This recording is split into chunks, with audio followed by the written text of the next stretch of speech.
Bonjour à tous, donc nous avons décidé de faire une petite vidéo pour vous expliquer rapidement la loi Egalim. Donc Pierre va vous présenter un petit peu pourquoi cette loi a été faite et moi je reviendrai plus sur la contractualisation. Cette nouvelle loi Egalim part d'un constat, c'est qu'au niveau des différentes filières agricoles, il y a un problème au niveau de la valorisation des produits. Alors il y avait une première loi Egalim qui avait été créée, qui avait pour but de mettre un peu fin à la guerre des prix qu'il pouvait y avoir entre les différentes enseignes de grande distribution. Alors ça a permis pendant les premières années un peu de retrouver de la valeur, mais au fur et à mesure des années, le naturel est revenu au galop. Les différents exploitants n'arrivaient pas à retrouver la valeur qui avait pu être gagnée et c'est resté dans la poche de la grande distribution. Le gouvernement a réfléchi pour pouvoir mettre en place une seconde loi, un peu plus contraignante. Donc ce qu'il faut savoir, c'est que la contractualisation existait déjà dans le cadre de la première loi. Les coûts de production y étaient inclus, mais ce n'était pas obligatoire. Et du coup, c'est une des explications qui a mené au fait de dire qu'il faut la rendre obligatoire pour pouvoir faire en sorte que tout le monde soit sur un même pied d'égalité et que le prix puisse être construit en marche avant. Donc là, je vais laisser Jean-François un peu vous expliquer le contenu de la loi. Donc en fait l'idée de cette loi, donc Pierre vous l'a expliqué un peu, c'est que on prenne en compte le coût de production de nos produits. Donc on va construire cette loi, le prix va se construire à l'envers de ce qu'il se fait actuellement. Actuellement, c'est le négociant ou la coopérative qui vient, qui nous dit bon mais les vaches valent tant, je t'en donne tant. À partir du 1er janvier, pour les bovins de boucherie, les contrats rentrent en vigueur et pour les broutards, c'est à partir du 1er juillet.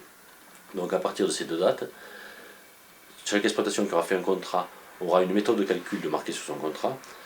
Donc avec cette méthode de calcul, on prendra en compte les coûts de production et le prix sera déterminé comme ça. Le négociant ou la coopérative prendra les animaux et les revendra à ses intermédiaires et prendra sa marge. Et ainsi de suite jusqu'au consommateur. L'idée c'est que à la fin, ce soit le consommateur qui paye la hausse. S'il y a une hausse, il n'y aura pas une hausse énorme, il ne faut pas non plus exagérer pour le consommateur. À titre d'information, ce qu'on sait, c'est qu'en 25 ans, le prix payé par le consommateur a augmenté de 77%. À titre de comparaison, le prix payé à l'éleveur n'a augmenté que de 34%. Donc les discours qu'on entend sur la guerre des prix, sur la lutte pour le pouvoir d'achat, ne résistent pas à la réalité des chiffres.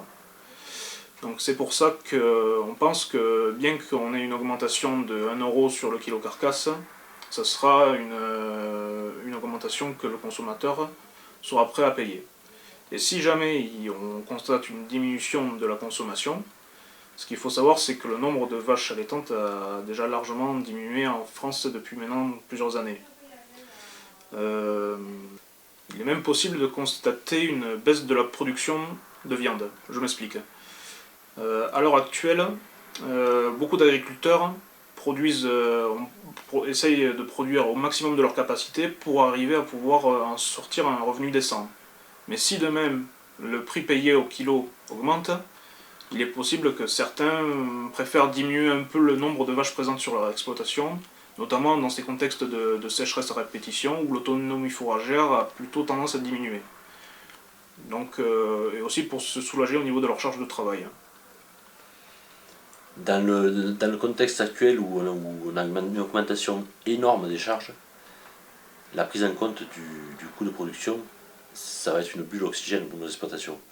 Quand on voit aujourd'hui le prix de l'azote, quand on voit le prix du fuel, de tous les produits, de la ferraille, de tout, si notre coût de production est pris en compte, on s'en sortira. S'il n'est pas pris en compte, c'est fini. Pour finir, si vous avez besoin, vous pouvez contacter la FDSEA pour qu'on vous aide à comprendre ce contrat. Il n'y aura pas de souci, vous prenez rendez-vous et Pierre vous accompagnera pour vous expliquer exactement comment ça marche.